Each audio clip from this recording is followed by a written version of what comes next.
I got my ass whipped until I figured that out. And once I figured that out, I got over $1 million in 18 months. Joe Rojas. I'm the founder of a company called Start, Grow, Manage because I want MSPs to have an amazing, amazing life. Who sells warranties? Are you selling them or are you selling them through a vendor? And everybody raised their hand and said, and I said, why? When was the last time you actually used one of those? And why isn't that money coming directly to you? Your stack should be the last thing you worry about selling. What's the business solution that you're bringing to the client? Really start with that, and then everything else will fall under that. How I used to operate when I was first an MSP was that I get paid proportionate to the complexity of the problems that I solve. You get paid proportionate to the level of simplicity you deliver. Most MSPs then obsess over their tech stacks instead of looking at the outcomes. Because it's easier. If you don't become an expert in your client's business, you're screwed. And if you think you can be an expert across 25 or 30 or 50 different verticals, you're insane. Joe, welcome to the MSP Insider Show. Please tell the audience who you are, what you do, and why the hell that you do it. So my name is Joe Rojas, and what I do is I run a company. I'm the founder of a company called Start, Grow, Manage, and we are like an MBA program for MSPs. And the reason why I do it is because I want MSPs to have an amazing, amazing life. I lost my first marriage and my relationship with my daughter for a few years to my first MSP, and all fixed now. She's 32. We have an awesome relationship. Everything is great. I have a great relationship with my ex. I took her to work this morning. Yeah. Right. So Right. It's all good, but it was hairy there for a while. And the reason why it was hairy is because all I did was work all the time.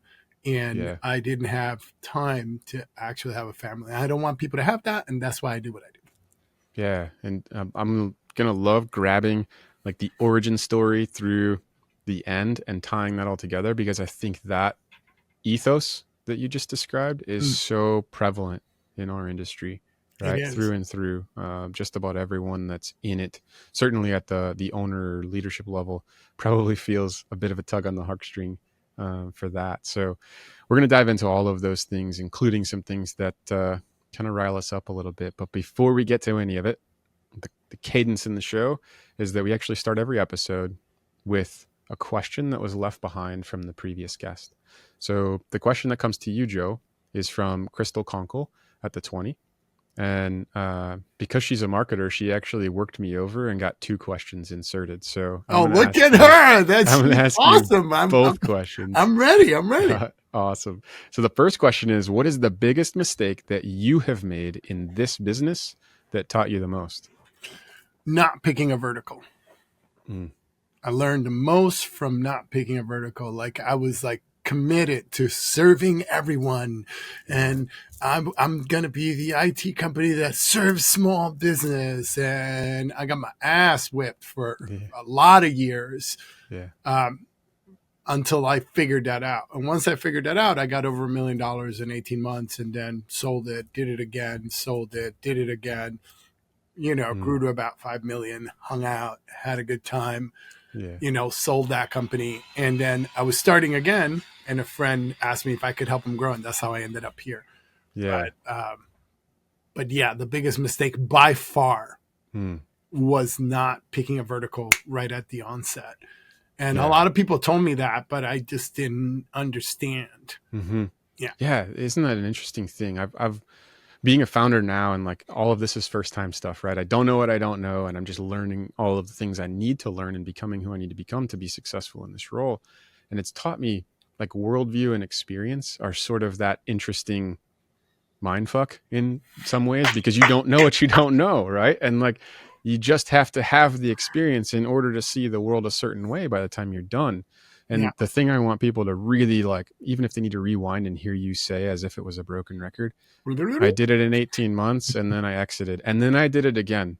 Yeah. And then the next time I did it in 12 months. Right. Yeah. Right. And the thing I want them to listen to, Joe, before we even get into the episode is like, one of the things 18 years in MSP taught me was I don't trust what people say. I don't really trust what people do, but I do trust the pattern that I observe over time as it relates to whatever I need to, come up with my observation for. And so the observation I have about you, Joe, in the pattern that you just described was that you figured it out the hard way after a lot of years struggling. Yeah. And then you did it again, and then you did it again. Yeah. And then you did it again, and you optimized each time. And so the truth that comes from your first lesson, right? Your first answer to Crystal's question is so powerful, right? To find a vertical and commit to it, right? Or go all in on it. Yeah. It's insanely powerful as it relates to everything else that you need to do in the business. So her second question to you, Joe, was, what do you hope people in this industry remember you for? Oh, that's a great one. I really like that one a lot, because I know exactly what the answer to that question is. All right. So is it okay if I answer with a story? Absolutely. So I have an MSP that's worked with us for about 5 years. Mm-hmm. When he started, he was at about $1 million. He had 5 people in his company, but he was working like 110 hours a week, had 3 girls. He spent all his time at work. Mm-hmm. Today, fast forward, right? He has 30 employees, and he's coaching his girls' basketball team. He's in the city council for his town, which is something he always wanted to do and always wanted to give back and never had the time to do that. He coaches a men's softball league, and he is doing something else with his older daughter. And what I want to be remembered for is that people have a great life because they did this. Yeah. Like, I want to be remembered for the time that he gets to spend on the basketball court, the time that he gets to spend helping his city making the laws, the time that he gets to spend with all the time that, like, he went on a 3-week vacation with his family. He left his phone in the hotel every day. Yeah. Like, he didn't take his phone with him. Like, that's what I want to be remembered for. Yeah. Impact. Yeah. Man, thinking about that. Yeah. And trying to superimpose that reality onto my reality when I was in MSP. Yeah. And something I continue to strive to be better at.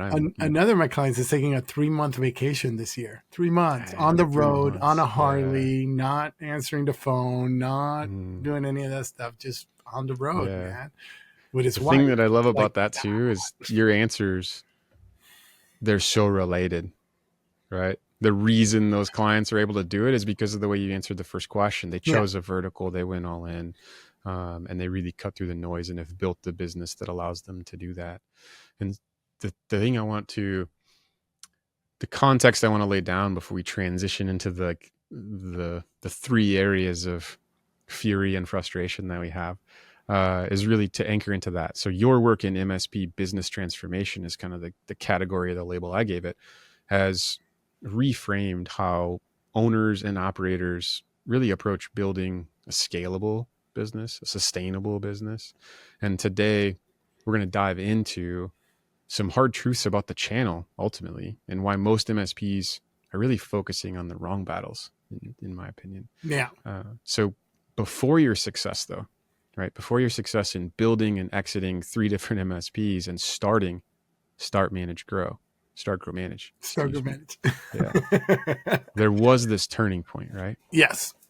Tell me about the moment that you realized the channel was more focused on what it could sell MSPs than what it could help them succeed with.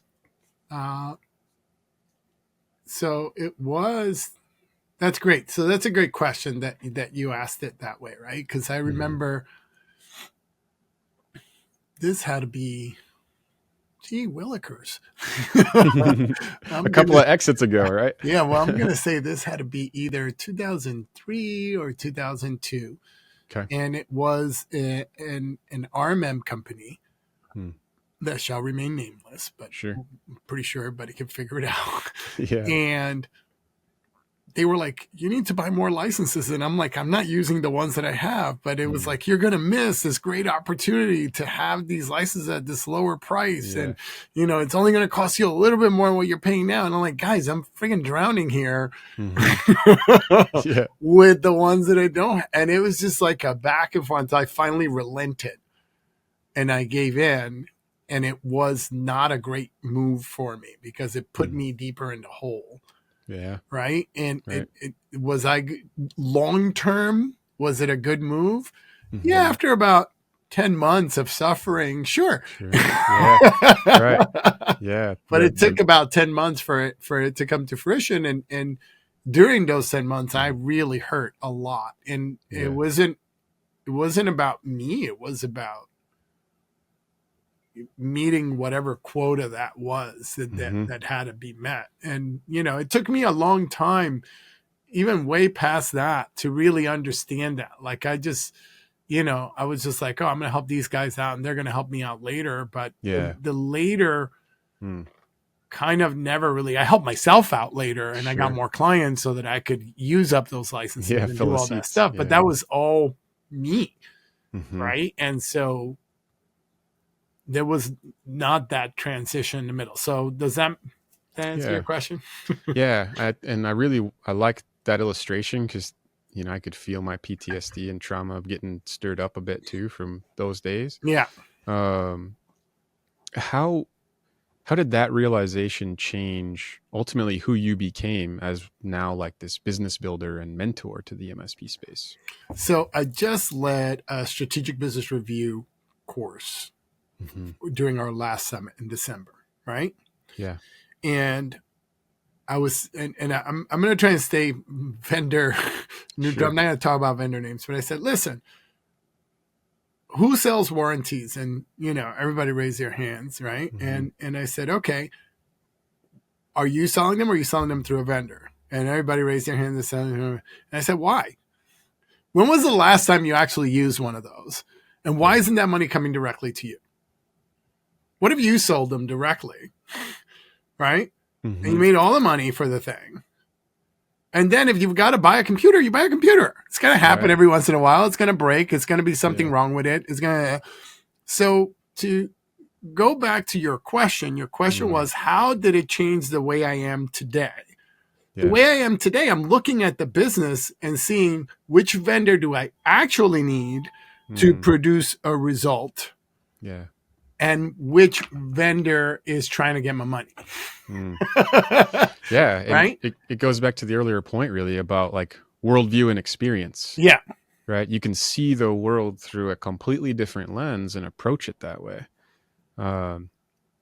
Yeah, that's a fascinating concept. Like the first thing I was thinking ultimately through that lens about the warranties was more about, it's the way the insurance business works, right? I mean, it's more about aggregating enough principal payments to float the note for the period of time that it's necessary. I know. So if I'm doing 100 computers, I could take that money in, take 50% of it, stick it in an account, pretend it's not there, right? Use the other as operating cash. And then every time I sell something, I put some cash into that account. Yeah. And I just let it sit there. And then if I have a big problem with a bunch of computers, I can replace them all. Right. And I get to use my judgment on that because I'm so there's so much opportunity there, and there's opportunity in other areas. And so your stack should be the last thing you worry about selling. The warranties should be like, what's the business solution that you're bringing to the client? And if you really focus on that, everything else, really start with that, and then everything else will fall under that. And you'll find that you don't have to sell everything. You can use vendors, you can use this, you can use that. But I'll give you a perfect example. One of our MSPs is focused on dental, right? And he is now dentists. You might be surprised by this, but they don't like spending money on technology. But you know what they do like spending money on? Like lots of money, marketing. They love spending lots and lots and lots of money in marketing. So he partnered with a marketing firm, and he's now selling marketing to his dentist. He's making more money from the marketing than he is from the MSP service. Yeah. Who knew? Right. Yeah. And right? and he's not delivering it. Yeah. He's not delivering it. So it costs him about that much to deliver. Yeah. But it's really understanding the business problem. I'm sorry. Go ahead. No, I was going to say he turned into the greatest affiliate marketer ever, right? For that dental channel, and yet he owns the area that he can be great at, and he brought value through a different lens, to your point. Like when you asked me the question, what will they spend money on? I was going to say ego, which is somewhat true, like vanity. That's marketing, baby. The marketing, right? Yeah. It's just, yeah. And because I supported a lot of dentists too in my journey, and I'm like, oh God, you couldn't quite pick a more challenging vertical to do it the old way, or the normal MSP way. Yeah. But you're right. If you understand what's important to them and can align to those priorities, everything else just gets so much more simplified. It does. Right? Like you go with inertia. Here's I think the greatest shift that happened, and I hadn't been able to put it into words, and Jeff in his infinite wisdom and luminosity helped me put it into words. How I used to operate when I was first an MSP was that I get paid proportionate to the complexity of the problems that I solve, right? Yep. That's how I used to operate as an MSP. I get paid proportionate to complexity of the problems that I solve. And later, when I really got in the swing, that shifted, but I didn't know how to put it into words. And this is where Jeff helped me. He said, you get paid proportionate to the level of simplicity you deliver. And that's a different thing, right? Because then I don't have to talk technical to the client. I can just say, oh, you have this problem. I have a solution to that problem. I'm going to solve it for you. And they go, okay, here's my money. And they don't care what the stack is and the tools and the tech bomb it. They don't care about any of that stuff. What they care is that you're solving their problem and you're doing it effectively, and it's simple and they don't have to do anything.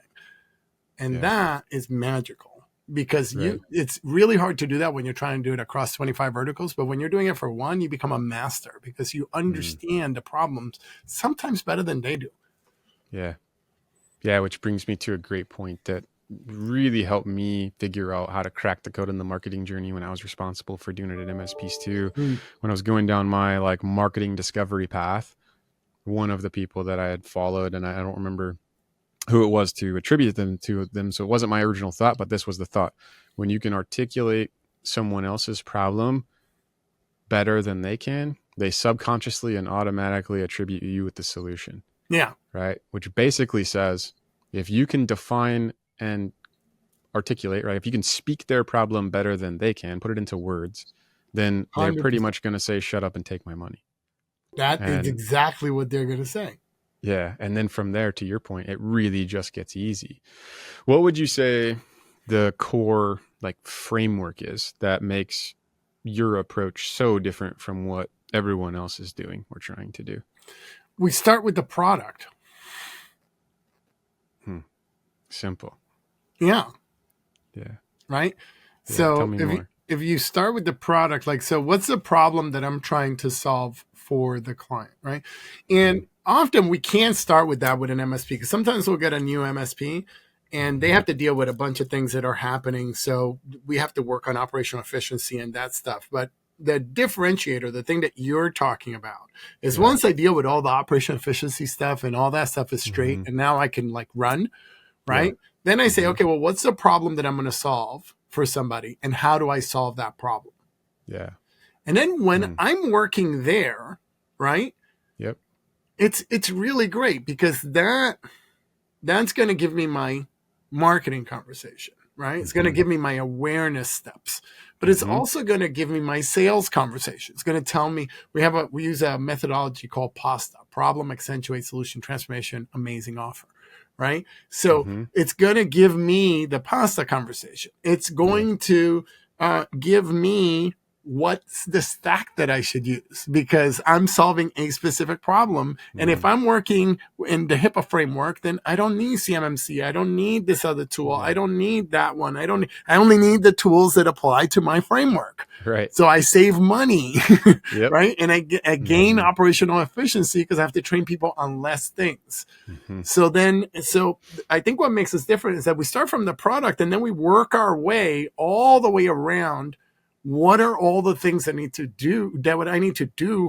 How do I train my people? How do I train the conversation? How are we saying the same thing from the time that somebody looks at our ad or clicks on our link or downloads our thing all the way through, they're a client already and they're getting the deliverable.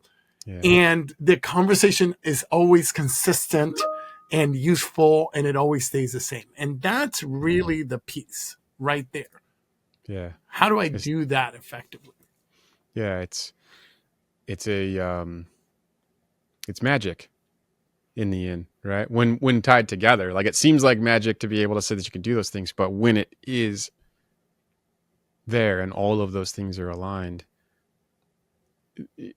the thing that most MSPs hate yet want is selling and sales and growth, right? But like it doesn't have to be or feel like or sound like or look like selling at all when you truly can, to your point, focus on the problem, evangelize the shit out of it, and have people hear you and see you and understand, oh, that person either acknowledges that I have a problem that I do not want, or they're offering the promise of a future that I want but I do not have. Yeah. And like either way, Joe's company is the one that I need to get myself out of the situation that I'm in. Yeah. Interesting. Why do you think most MSPs then still obsess over their tech stacks instead of looking at the outcomes? Because it's easier. Right? Yeah. It doesn't feel easier, but I'm busy and I'm doing work and I'm obsessing over the tech stack. See, I have to obsess over who my customer is first and over my customer's journey and that they are getting exactly what they need. Yeah. Right? And if I obsess over the customer's journey, then it's so interesting. I was speaking to a prospect, right? And they had their operations person on the line. And he asked the operations person, the owner asked the operations person to give an example of some place where they're stuck. And he said, well, we're supposed to use a automatic signature platform, but now we're stuck because, when we went to use it, what you said, and he's talking to the owner, what you said is, we have to upgrade our account to a corporate account. So we have to see how we're going to do that and blah, blah, blah, blah, blah. And I said, look, it's $5 a month. I said, it's $5 a month. Why don't you just pull the trigger, let him get the operational stuff fixed. And then you'll figure out with the company later how you integrate the two accounts because they're with the same company. Right. You'll be able to integrate them. But right now it's impacting your customer journey. Right? Yeah. And that's really the piece. Like you're looking at it from the technical functional part instead of looking at it from what is the customer experiencing right now. Yeah.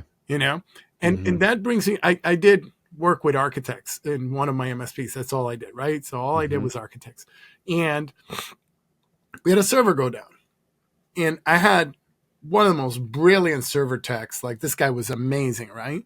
Yeah. But then he figured out what it was. It was the motherboard was down. He says, look, I'm not going to be able to get it for 5 or 6 days. So they're not going to be able to work for 5 or 6 days. And I said, nope, that's not going to work. Yeah. Right. And this is back in 2007. So it wasn't like I can just spin up a backup or a VM or anything like that. Right. I said, here's what you're going to do. We keep all the data in a separate device. You're going to bring one of our servers there. You're going to spin it up. You're going to have it act as a share thing. And you're going to share that data out. And they're going to go back to work in about 2 hours. And then you'll worry about authentication and blah, blah, blah, and all that stuff later. Right now, I need them back to work. And that's the thing. Yeah. Like the client, like MSPs are so focused on doing it right. Yeah, absolutely. That they get stuck and forget about the customer experience.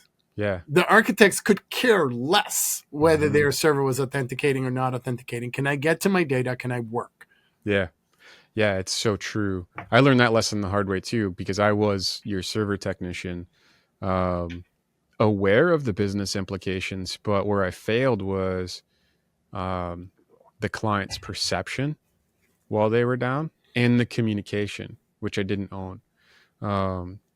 This was about halfway through my journey. It ended up being a 36-hour outage, and I worked through it straight, right? Yeah. But the issue wasn't the morning and afternoon updates. And I didn't find this out until after the situation had sort of cleared, but about 12 or maybe 18 hours into it, the owner of the business that was down called the owner of my MSP and, kind of laced into him about the lack of a sense of urgency that I had towards resolving the problem, all the things, which was just a perceptions issue. Yeah. And he was able to help him understand, right, that like I had multiple team members working on it. We worked through the night, the first night, like we hadn't even stopped to eat, basically. Like we're doing all the things to get you back up. But I failed to drive communication to make them aware of that. And basically, to your point, I didn't understand until after that moment. Luckily, it was early enough in my journey that it was a good lesson to learn. Like the customer's experience and their journey and their problems that they're trying to solve will always trump anything else. Yes. Right? And being able to reorient how I handled every situation beyond that one, all towards ultimately that point. And when we come out of the service and support mindset and we look at the sales and the marketing angle, even acknowledging that a buyer journey and a buying process exists is like step one, and throwing away the sales process, if you will. Like you still need to have it, but like the buying journey is the thing that matters most, because that's the thing they need to get through in their own mind. They do. And look, I will acknowledge I was a bit prickly when I sold to architects. I was a bit prickly because I was young and I was a little, cocky and like, but I like at the time, this is 2007, I was 175 a seat in 2007. Right. So my closest competitor was like $65 a seat.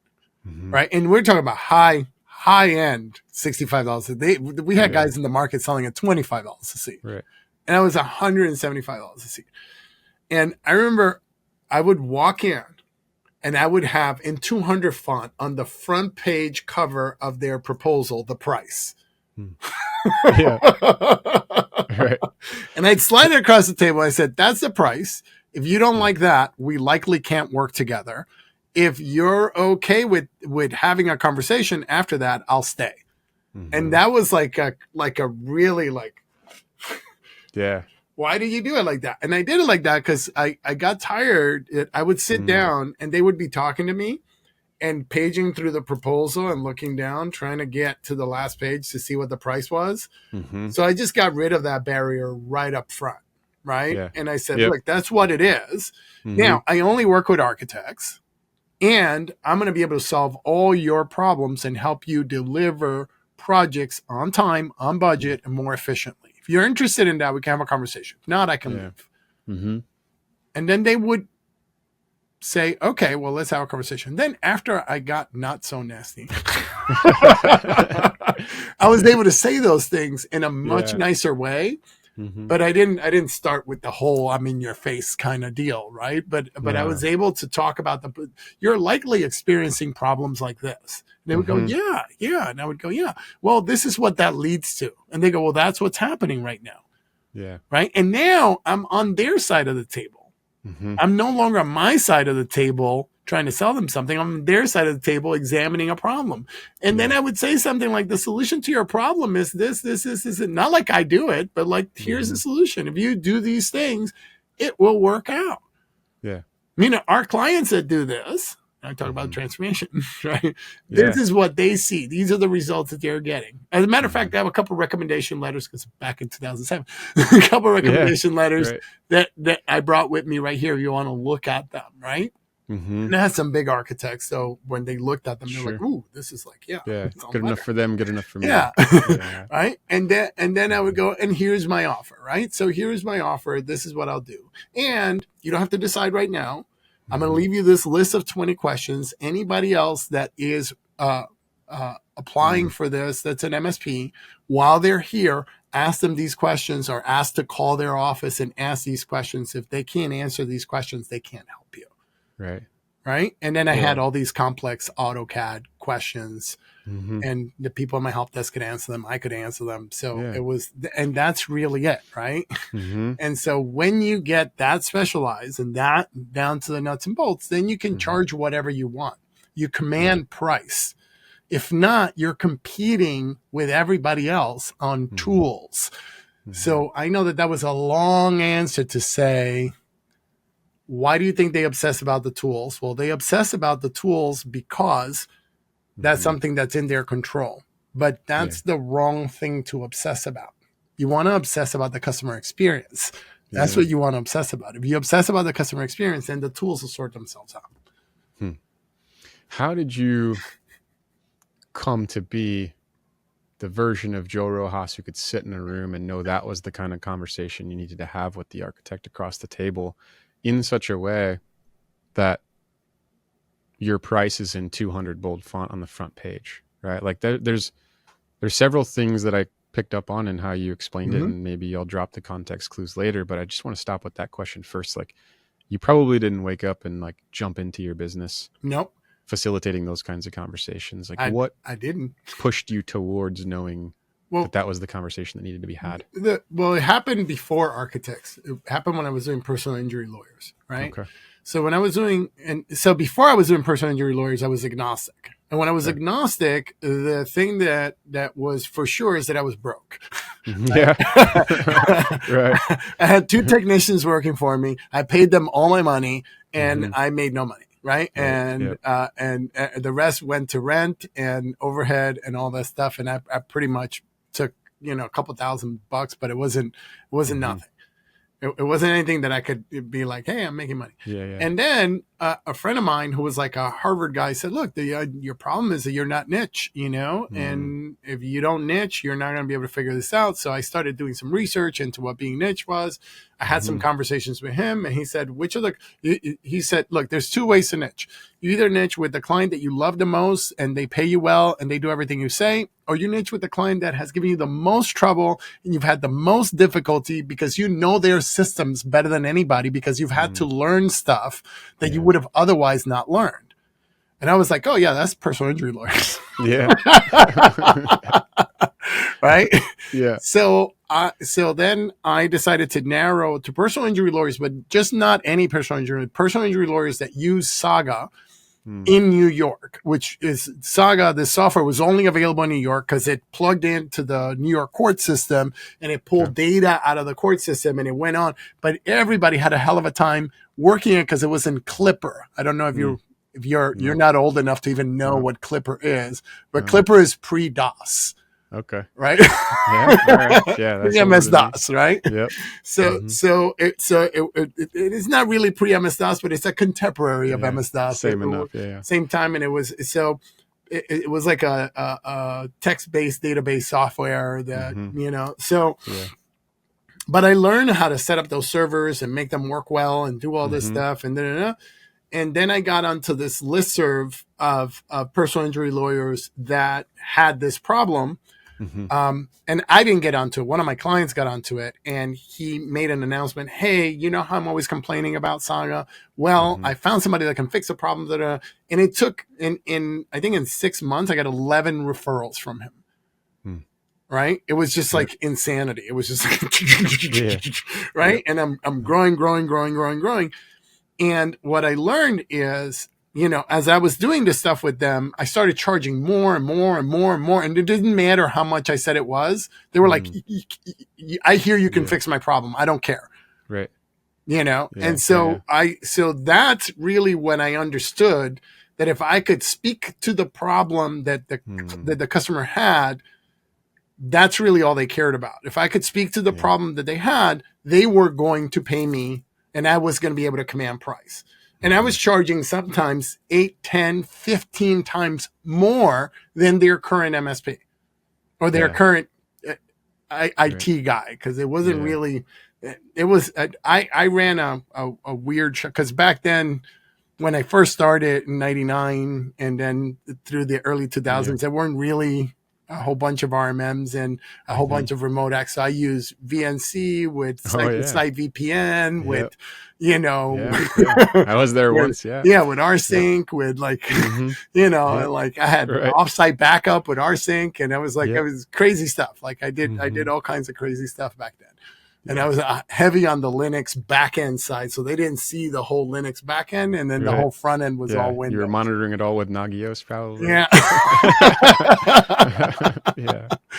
So the way back in the day, that's the way it was for me. But once I understood that, then when I moved over to architects, it was really, I was like, I need to get through the first 10 because I have to find out what are the real problems that they're having, and I found what those problems were. One of the biggest problems they were having was almost everybody had 100 meg switches. Yeah. And if they wanted to work on a 4 gig or 5 gig or 10 gig file, they had to move it from the server to the workstation, so that meant starting the file moving, going to go get lunch and coffee and and, and 3 hours later coming back and there's a file, and then you work on it and then you have to upload it back. And now Harry is down over there waiting for that file to upload so he can download it so he can do the rest of the thing, because merging those files, if you work on them separately, is going to be a beast, blah, blah, blah. Yeah. So, I created a bullpen right in front of the server room. I put fiber between the servers and the bullpen workstations. I put 20,000 RPM hard drives on the server. I put a RAID 10 800 gigabyte with 80 gig drives SSD on the workstations, right? Running Windows 7 with 64 gigs of RAM. And now they could work live on the server on the file and not move it. And just fixing that problem, gave them back about 20 to 25 project hours a week, right? Which meant that they could take more clients, they could close more projects faster. It added, sometimes in some architects' cases, it added millions of dollars to the bottom line. Right. I had an architect that did Nitro projects, and it added millions of dollars to the bottom line at the end of the year. Yeah. So, like that. Right. And to put it simply and in some other marketing terms, like you gravitated towards solving for the painkillers and not the vitamins, right? Correct. Like you found the real pain in the business and then you designed solutions around eliminating those. And to your other point is like you found actually people in pain then found you because you were the specialist as well, right? And then from there, one, they were further along in their own buying journey because they wanted the problem solved now. They didn't want to wait around for it, because once you know there is a solution to the most painful problems in your business, it doesn't make any sense to wait to get it solved. Yeah. So you sort of inverted the entire approach and found success through that. But that's what has it work. Yeah, absolutely. I love the pattern interrupt, though, of that big bold text on the front page, too. If I had an MSP today, that's exactly how I would do it. I would have the price like right on the front page, and I'd be like, look, I'm going to be the most expensive one of all the ones that you talk to, but here's why you should go with me. Underneath the price, I would have the 3 top reasons why you should work with me. Here's what I cost. Here are the 3 top reasons why you should work with me. These are the 3 problems that I'm going to fix. Yeah. Right. And then that's it. It's like, yeah. And then it's your messaging collateral is your marketing collateral, is your sales collateral, is the we just get it done collateral. I love that because you have that little sign behind you. So. Yeah, we make it so simple, right? Man, that's brilliant. Let's talk to the reality of the majority of the market who have not figured this out the way that you have and the way that your clients have. If someone wanted to shortcut their focus from sort of the tools to the outcome-based thinking, what are the first 3 moves that they should make? Pick a market, pick an avatar, any avatar. It doesn't matter. Everybody's like, how do I pick the right one? So we have a very scientific method. You draw a grid, right? You put a bunch of avatars on that grid. Then, and this is getting harder and harder, you find a penny. And you take the penny, you hold it like this over the grid, and you look the other way, and you let the penny go. And wherever it lands, that's the one, right? So we have a course, right, called the Accelerator, and we're doing this in the course. I have everybody do the grid, now having people drop the penny one by one. And the guy drops the penny, and it lands on one, and he goes, "Oh, I didn't want that one. I wanted this one." And I said, "Great, then that's the one that you should have. Like you knew all along which one you wanted, but you need to like give yourself permission, or you needed approval or something, right, to make the decision." So just go after it. So you just got to pick one, because what we're really talking about, especially if you're small, if you're under $300,000, $400,000 annual revenue, you get to a million five in that vertical and you don't like it, you can sell the company or you can just pick another vertical, grow it because you know how to do it now. Yeah. The most important thing that you can do is learn how to do this. That's why I was able to do it 3 times, because you're able, once you learn how to, and now we're in the middle of doing it the 4th time with this company, because it's the same thing. We picked a vertical. In the beginning, when I started doing this, I didn't pick a vertical, and then I was flopping around like a dead fish. Right? I was working with all kinds of construction companies and our accountants, and then it was like, oh my God, I know why this is failing. I'm not following my own recipe. Right. So then when we did, then it just took off. Right. And it's going to be the same thing for them. When they pick one, it's just going to take off. If that's not the one you like, you're not going to be mad when you're at $1.5 million and you're like, yeah, I was at 300, 18 months ago. I'm at $1.5 million now. I don't like these people, so I'm just going to pick these other ones. Right. And then you can either sell this business, or you can pick these other ones, grow it to 2-3 million, and then let these guys go. Right. Either way, it works. Yeah. You just got to pick one and go. That is the number one most important move. It's like pick one. And then the second thing is figure out what's the acute problems that they have. Right. Because they have acute problems. And then they have these other problems that you can see, and you know that those other problems need to get solved. You can't talk about those first. You have to talk about the acute ones first, because the acute ones are the ones that they're feeling right now. Yeah, that's so important. And one of the things that I used to do, kind of to steal your pattern, interrupt a little bit, was like more pre-COVID, when there was still more in-office, meetings more than just plain remote.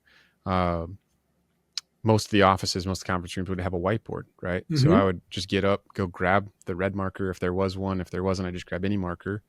And whoever I was meeting with, I would say to them, here's the marker. Go write on the board. Your CEO is barging into the room right now. They care about 3 things and 3 things only, and you have 7 seconds to give them the answer. Go write the 3 things that they care about on that board, right? And odds are it was nothing to do with the topic of the conversation that we were about to have, until they were right there on the whiteboard in the room. And that was the conversation we got to have, which then enabled me, to the point of a lot of what you've shared already, is like, I knew what their acute problems were, or at least what they cared most about. I knew what their priorities were, which meant budget and everything else was already optimized to solve for these 3 things, even if they weren't the right 3 things. But who am I to tell a CEO that, right? Didn't matter. The whole organization was already oriented towards that whiteboard. And so all I had to do is just wrap what we did in, around, or on any one or all of the 3 things that got written down, and then show them how it moved the needle. And to your point, like, and more often than not, you wrap it around one and it fixes the other 2, and then you show them how it fixes the other 2. It's like, listen, I see these 3 things, but we're going to wrap around this one, and I'm going to show you why. And then you whiteboard that out. Right. And look, this causes this problem. This is causing that problem. This is causing this problem. And so if we fix this, it's going to fix this over here. It's going to fix that over there. And what that does is it establishes your authority in their business.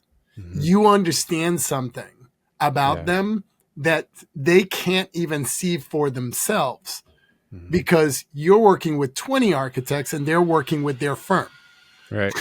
So you see the pattern across. So, when I work with ophthalmologists, once we hit like 60 or 70 ophthalmologists, it was like I could see the patterns. I could tell them. Like if I got a new ophthalmologist, this is his first time, I could tell him, look, you're using the wrong EHR. You should use this one. You need this. You need that. This is the kind of internet that you should get. This is, you can put an optical here. You should not use this space for, like this is what you should use this space for. This is like, because I'm looking at it across 80 different ophthalmologists, so I know what's happening inside of the business. I know what makes more money. I know what makes less money. I know why this space is more feasible for this purpose and for that purpose. It has nothing to do with it. They know how to be an ophthalmologist. Yeah. Right? Right. I've been optimizing their business now for 5-6 years. This is the first time that they're being an ophthalmologist. I know way more about their business than they do. Yeah. Yeah. And you're positioned as such, right? And when you're delivering in that regard and increasing their essentially enterprise value, you become the most important keystone in that relationship too. And there's your stickiness.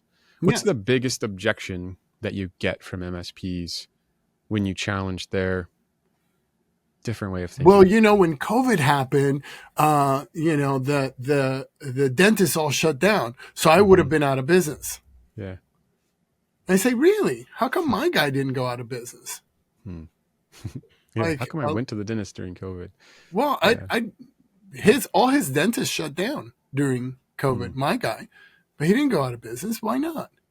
Because what he did is he organized the lenders that managed the PPP and did all that stuff. And Yeah. he did a bunch of webinars with all his dentists so that they could get the PPP. And he got in front of the problem that they were having right now. And he got in communication with everybody. He got newsletters out every day. And then when they got the money, you know what he said to them? Hey, we've been trying to do all these projects, but you guys run 7 days a week. So we haven't been able to do all these cleanups and all this stuff. Should we get in there and do that stuff now? And they're like, Right. well, yeah, we got money now.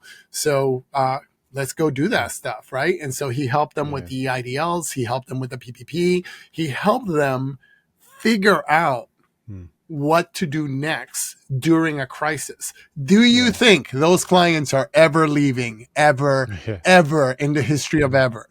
No. No. No. No. Even if he's the most expensive. Right. Because he understands what to do when they're in trouble. Yeah. And has now demonstrated it Over through and capability. over Over and over again. Yeah. Right. So that's really the number one objection that I get. And I think that objection goes back to you have your ass on the line. Yeah.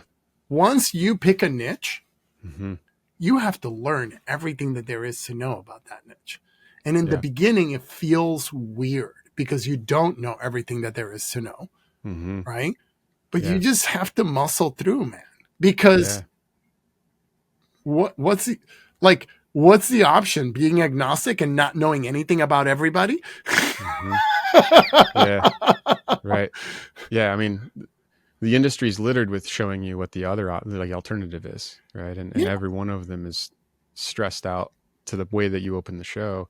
In most cases, unwilling to talk about it, I guess. But if we transition our eyes a little bit towards the future, then, right? There seems like there's a bigger storm brewing and no one's really talking about it. And you have this unique vantage point on the industry because of your access and your fingerprint on so many. What's coming in the next few years that most MSPs aren't remotely prepared for? So I'm gonna talk about it from two perspectives. You know what I'm gonna talk about, right? What am I gonna talk about? AI, right? Talk about AI, right? Yep. So I'm gonna talk about AI. So there's two perspectives, right? There's the MSPs using AI to run their own business, but forget about that. If you want to talk about that, we'll come back to that. Sure. But that's irrelevant. Is the client going out and using AI to be their MSP, to be their problem solver, to be all that stuff, right? Yeah. That's coming. Now, if you're vertical specific, you're going to learn all the AIs that there are inside of that MSP and you're inside of that client vertical. And you're going to say, oh, you're an accountant. Let me show you about this awesome AI that does all the bookkeeping for you. And we happen to be certified in that AI. And we're going to show you how to implement it. And we're going to take you through the whole thing. And now you're going to make MRR from that AI. But not only that, you're going to help them do the job of 8 bookkeepers with one software. Yeah. Right. So that even if they already have 8 bookkeepers, rather than reducing headcount, what they're going to do is they're going to increase the amount of services that they're offering. Right. And so the thing that's coming down the pipe is that if you don't become an expert in your client's business, you're screwed. Yeah. And if you think you can be an expert across 25 or 30 or 50 different verticals, you're insane. Yeah. So what's coming down the pike is that this is getting narrower and narrower, and this is where you need to focus, because where the intellectual capital needs to be is how do I help my clients solve their problems? right? Mm-hmm. Now, to that end, yes, you're going to need AI to solve your problems, and you're going to need an AI that you can do agents that Mm-hmm. help you solve the problem better for your clients. Yeah. But if you don't get, this is like when you look at the adoption Mm-hmm. of AI, they got to 1 million users like pretty much in a week when it took Yeah. Netflix, whatever long it took them. And everything that comes out new just gets like by the next day, there's Mm-hmm. 200 million people on the platform. Yeah. Yeah, this Yeah. is the way it's going. So Mm-hmm. either get on board or get crushed by it. It's Yeah. entirely up to you. Right. But Mm-hmm. where you have to go is to bring your expertise to help your client implement and understand and see what it is and what it's not, and how Yeah. they do it and how they don't do it, and how do they do it safely, and how do Mm-hmm. they protect their intellectual property, and all those things that come with the governance of it. And there aren't any Mm-hmm. governance frameworks here. So we have to look to Europe. They have about 50 governance frameworks for AI right now. And that's really where we need to look, because that's where it's going to head here in the US. That's kind of how it starts. It Mm-hmm. starts over there, and then we start adopting it over here. Yeah. So good. And there's like no better time to put into action everything else you've already talked about then today. Yeah. Right? Like, how do we become the MSP that can choose a vertical, solve really painful acute problems for a business, and master it in such a way that no one else in market really is doing it either? Well, why not adopt through the lens, to your point, the one thing that every business cares about, even though they don't know what to care about it, Yeah. and lean into how can you help them address those acute problems safely, responsibly, and effectively using AI, and allow that maybe to be the linchpin or the pivot or the hook, whatever it is, to be like, hey, Yeah. maybe I'm not going to be all things to everyone anymore. I'm going to be the person that deals specifically with personal injury lawyers that deal with this one application that ties into the New York system, right? Like how you're talking about really specializing down. Yeah. I do gastroenterologists that use this EHR. Right. Yeah. Gastro Yeah. EHR. That's it. Yep. I only work with gastroenterologists that do gastro EHR. Or I only Yeah. work with Children's Museum that use double knot. Right. Right. So Yeah. that's like really narrow. And then the narrower you can get, think about it, right? Would you go to get open heart surgery from your PCP? Nope. Not at all. Yeah. Yeah. Right? If your PCP said, you know what, just come in next week, we can do open heart surgery right in the exam room 3. We can just do it in exam room 3. You don't have to pay all that money. Don't worry about it. I got you covered. Exam room 3. I've done it 2 or 3 times. Yeah. Just come to exam room 3. Yeah. We'll be good. We have some stuff in there. We'll be able to get you. You're gonna be like, no. I'm gonna find the best possible. Best case scenario, it'll be fine. Yeah. Yeah. That's a really best case scenario. Really. Yeah, this is a great guarantee. Yeah, and if not, you won't care. Oh, that's awesome. Oh man, Joe, I have a feeling you turned a lot of light bulbs on for people today, even if they didn't want to look inside that closet, right? I mean, there's a reality where you sort of have to abandon how you've accepted the way we've approached our MSP up to this point. Yeah. To cross that chasm, right? And be like, damn. But at the same time, I don't want to be the version of myself that loses a marriage and fractures stuff or dies at my desk or any of the other stuff. So at some point we get to look ourselves in the mirror and choose some accountability and take agency over our problem and maybe step towards the painkiller. Yeah. If people have had some of those light bulbs and stuff, I mean, where's the best place for them to get in touch with you, figure you out, follow you? Good. So I want to qualify what you just said, right? Because a lot of light bulbs turn on, but here's not what I mean. I don't mean go fire all your clients tomorrow. Yeah. I don't mean that. Okay. I mean, you have to start looking at your business, and it might take you 6 months, 8 months, 10 months. It might take you a year before you pick a vertical. The first thing you need to do is you got to get operationally efficient. That's the first thing you need to do. If you don't get operationally efficient, doesn't matter how good your sales are, right? You're going to onboard clients and then offboard them the next week, or you're going to onboard new clients and offboard the old clients. So I just wanted to qualify, because what we said is really, it'll turn on a lot of light bulbs, but don't get overwhelmed. Slow down. Sure. Slow down a little bit and look at, you have to get operationally efficient first.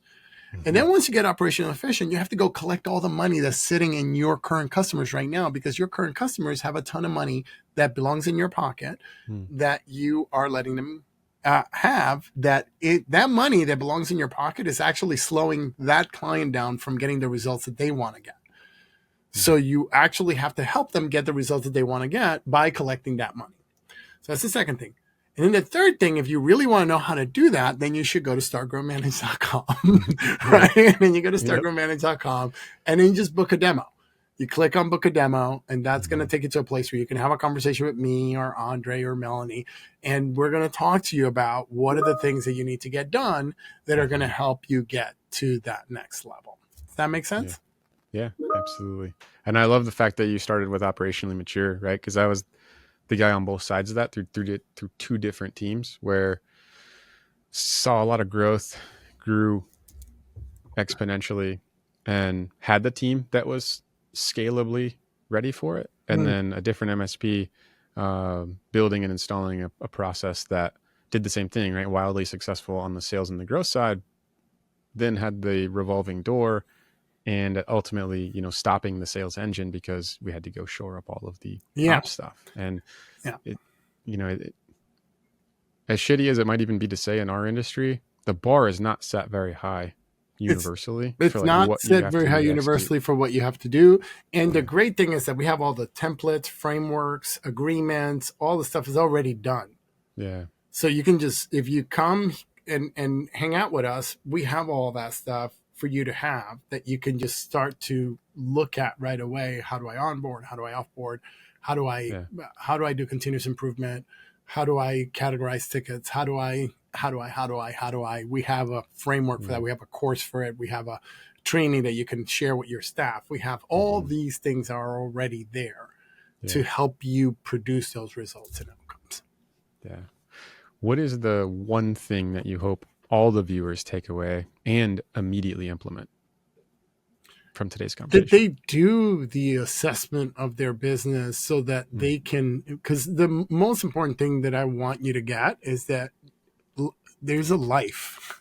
Yeah. And we forget that there's a life because we're trying so hard. And then it's 10 years later.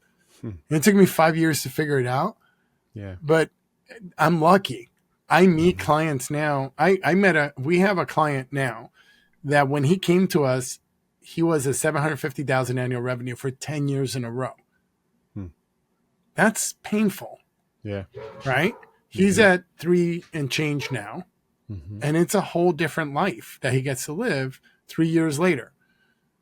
Right? Yeah.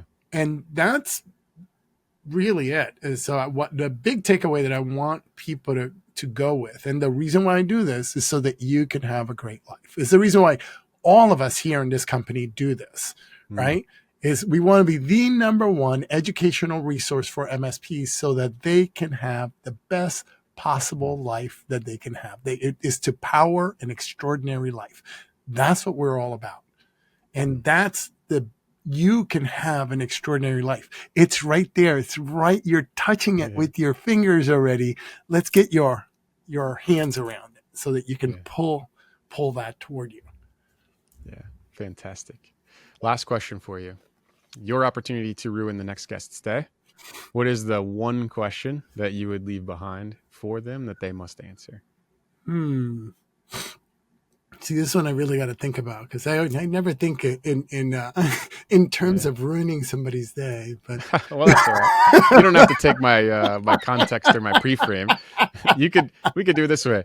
In order to change the course of life for the next guest, what's the one question that you would leave behind? Oh, so that's a good. What is the most important mindset shift that an MSP has to do in order to really be able to command price? That is a good question, Joe. Can't wait to ask it to the next guest, even. Joe, thank you so much for coming on the MSP Insider Show. And thank you to the audience for tuning in and having their minds blown a bit by what can happen if they're willing to commit to the hard work of choosing a niche, dialing down, and unlocking the future that's on the other side of that. Thank you so much. Thank you for having me. It's always a pleasure to see you. I love you, man. You're awesome.